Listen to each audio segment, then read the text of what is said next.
Hi folks, Steve here. Today's video is all about how I add physical texture to models, and this is something that I've been playing about with the Nighthawk models that I've been working on recently, and hopefully it's something that you like. So let's crack on. So I'm starting off with the Briar Queen model from the Chain Rasp set. I've not got around to doing this yet, and I'll just show you some of the materials I've got. That is some coconut fibre. That is a piece of fabric. I believe it came from the inner lining of a tie that I used to wear to work. And I've got some tissue paper there, or toilet paper, just some thin ply paper that I'm going to pull apart, and we'll use some of that later. I've also got a couple of bits of XPS foam that will come in handy for the base. A little bit of a tree root there, and from the garden as well another branch that's got some thorns on it, so that was from I think it was a blackberry bush, something like that. And let's get started with this then. So I'm going to start off by adding some fabric to the bottom of the mini. So I'm going to start at the bottom and work my way up. So taking this fabric that I showed you earlier, I'm going to cut some little pieces off and just pull it apart as I'm cutting, so we can see the individual fibres a little bit better as well. So cutting them into quite small, irregular sized patches, and then we're going to arrange these and attach them onto the model with some super glue. So you can see there, I can kind of pull it apart, you can see the bits of fibres and whatnot, and that's really going to help give us some really nice texture on there that'll be really highlighted when we've painted it. And I use Superglue for this because it's really fast, it sets hard, it gives a really strong bond to the model. You could, I suppose, use something like PVA, but you're going to be waiting a long time for it to dry.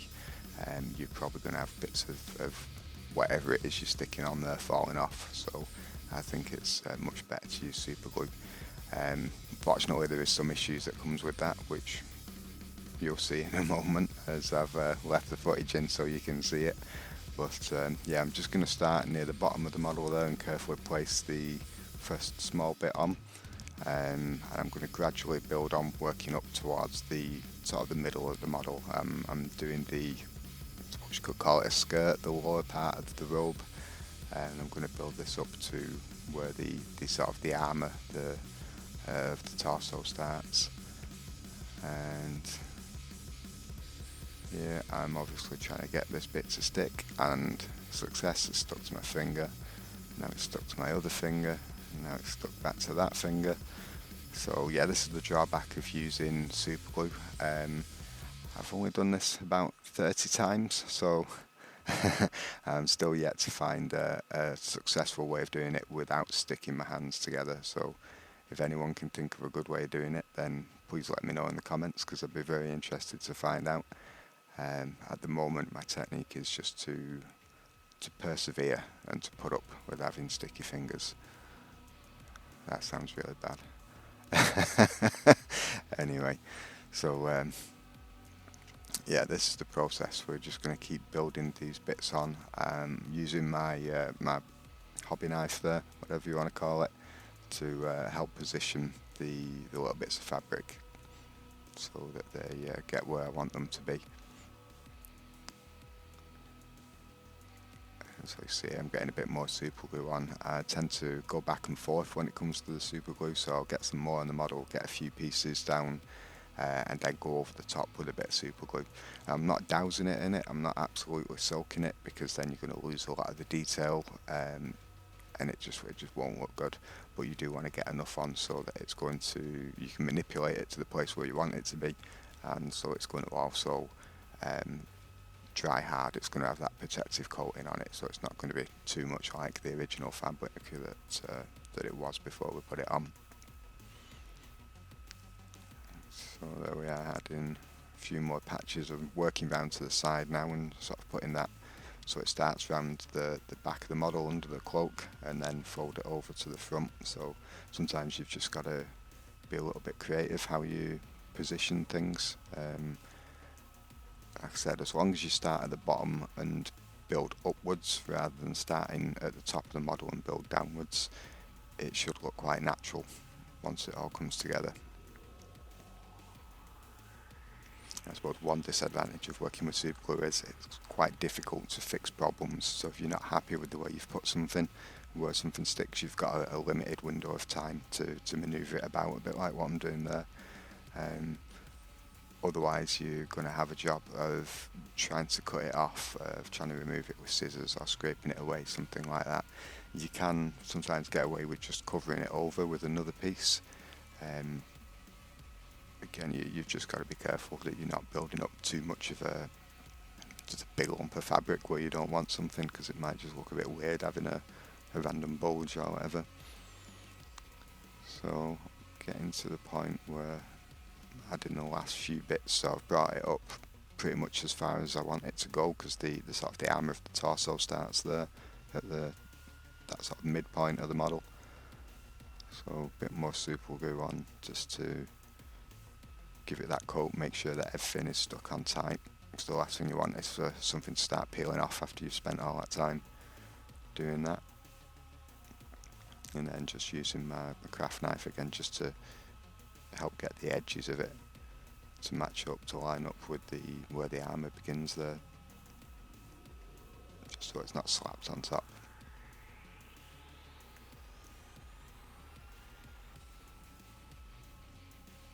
Just running that knife down along the edges as well, just making sure that everything's fairly well stuck on and that the sort of flow of the fabric goes the way that I want it to. And then down the side here, there's a little bit of gapping that's probably going to be a bit too difficult to actually get some fabric down there, and it's too small to really be worth going to that hassle anyway. So instead I'm going to sprinkle a little bit of this coconut fibre down there. Coconut fibre is a really good material for basing, for adding texture, for doing all kinds of stuff. I bought a block from a local pet store, bought it about a year ago, and I'm still using it. It comes in a big solid block. Every time I need some, I just get a cheese grater on it and grate off a chunk of it, and it goes into just a little plastic tub like that, where it's nice and easy to use. You can just sort of shake the tub to agitate it, and it separates into the smaller sort of grains and the bigger fibres, so you can pick the bits that you want and just sprinkle it on, which is what I'm doing here, just getting some of the sort of the finer bits of it into the sort of the back part of the coat, the cloak, the seams there, just so we have some sort of transition between the kind of textures that we've got going on. And at this point I'm just going to do quick bit of work on the base. So you can see these are some little XPS bricks. I've made these previously for doing something else, a building project, but I've got a lot of them left over, so I'm going to trim them down a little bit just so they're not too thick and get a few of these stuck onto the base. I do like these textured bases that GW have provided with the Nighthawk. They are really good quality, but they're not quite what I'm looking for in terms of the aesthetic that I'm going for with these Nighthawk. So I'm just going to do my own thing really. So yeah, we're going to get a couple of these bricks glued down on it, and then I'm going to fill in some of the gaps with some more of the coconut fibre. So yeah, all I'm doing there is just squeezing it down a little bit. Get a bit more Superglue on. I'm probably not going to cover the entire of the base, because there are some little bits and pieces on there that are quite nice that it'd be I'm quite happy with having them show through. I think there's a little skull on the front and some details like that, which are pretty cool. The thing to remember is this XPS foam, this blue foam, and Superglue will turn it to mush. So you're okay with a little bit of Superglue, which I've just used a dab to get it onto the base itself and just giving it a little bit of pressure. When I'm putting this Superglue around the sides, you have to be really careful of how much you actually use near the XPS, because if it's too much of a blob goes over it, then you're just going to end up with a weird blue puddle. So here we go, I'm just going to get a mix of the coconut fibre and get that sprinkled on over the base. again, the advantage of using Superglue here, although it can melt things like XPS, it sets so fast, and it sets really tough as well, so you don't have to be worried about losing loads of it when you come to painting. Like if you use PVA and things like that, you can knock flak off, you can knock whatever it might be, sand, whatever. Superglue just gives that tough instant bond, so I just go through a ton of Superglue. I tend to buy it in big packets where you get like 10 for a pound from the pound shop, things like that, because it doesn't really need to be high-end stuff, just whatever will do the job and stick quickly.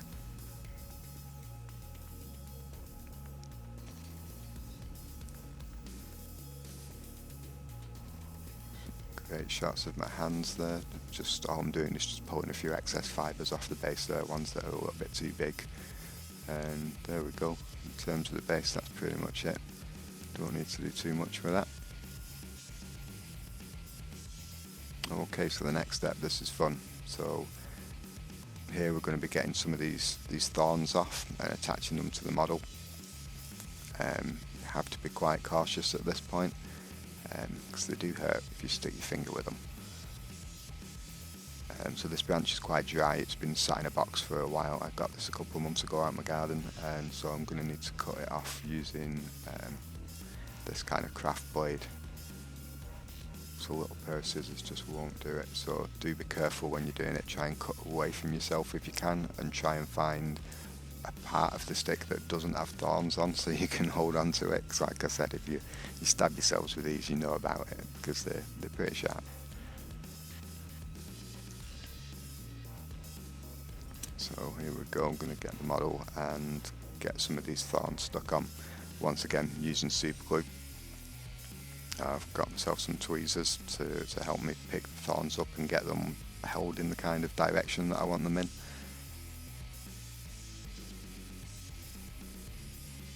So the idea is get hold of the thorn with the tweezers, then just adjust it so it's fitting the right way, and I'm going to dip the base of the thorn into some Superglue. I've got a little blob of Superglue on some plastic just out of shot there, and then I'll press it onto the model, and I'm going to hold it there for a few seconds until I'm fairly satisfied that it's stuck.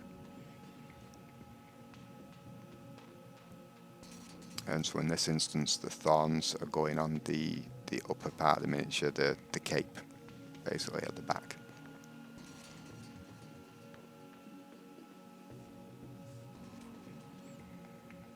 So you can see, same thing again, tweezers, dip it in Superglue and press it to the model just for a few seconds till it sticks. And I'm just going to work through until I'm happy with the amount, with the spacing, things like that. It's quite flexible at this point. You can still get them off if you need to. You can pull them off by hand if you can actually get your fingers in between them all without stabbing yourself. Did I mention they're really, really sharp? It's not pleasant to stab your fingers with them, but you can also get them off with the tweezers again, or just prise them away with a craft knife if need be, if you want to reposition them. Okay, next step. So the Superglue is dried, thorns are securely on there, so I'm going to finish off this cloak using some toilet paper or tissue paper to get a really nice kind of fabric texture to it, which we'll see shortly. And I'm using PVA for this one. I've switched to PVA because it's a bit of it's a better kind of glue to use for this, because it does allow us more drying time, so we can manoeuvre the paper around a bit more. And because the liquid in the glue softens the tissue, it just allows for a little bit of a better kind of sculpting, if you like, of the tissue as we're putting it onto the model. So the first thing I can do, you can see at the moment, all the areas that I'm intending on using the tissue paper, I'm just covering it with a light coat of this PVA. And it's quite diluted. It's at least 50% glue to 50% water, because we don't want it too thick at this point. And you can see I'm starting, I'm using the brush to just push it down, so the spikes will push through it, and they help hold it in place while the glue dries. They sort of keep it in position there, and keep loading my brush with a little bit more of the glue, getting that over it and using it to push it in. This step, it works a little bit differently to when we were putting the fabric on with the super glue, in that with this I'm much more interested in having this tissue paper follow the contours of the cloak that have already been sculpted, because we've got that sort of natural detail that's there on the model, and I do want to keep that and to follow the folds of the cloak, but just add this extra layer. So once this dries, you get all these nice little sort of lines and things like that on it. It adds a lot of visual interest to it, but we still keep the overall impression that was originally sculpted on the model. Again, I'm using smaller individual pieces rather than trying to just whack one whole big piece on, because it allows me to build it up and I can concentrate on areas where I want a little bit more. I can always go back and add smaller pieces on. And yeah, it's just a process, like you can see here. I'm just working it with my brush, adding a little bit more glue as I need to as I go along, and just sort of guiding it to where I want it to be. Taking a bit of care around the edges, at the bottom where you've got the where it trails off to a point. Sometimes you've just got to be a bit tricksy and just work it around with the brush just so it covers the bits that you want it to.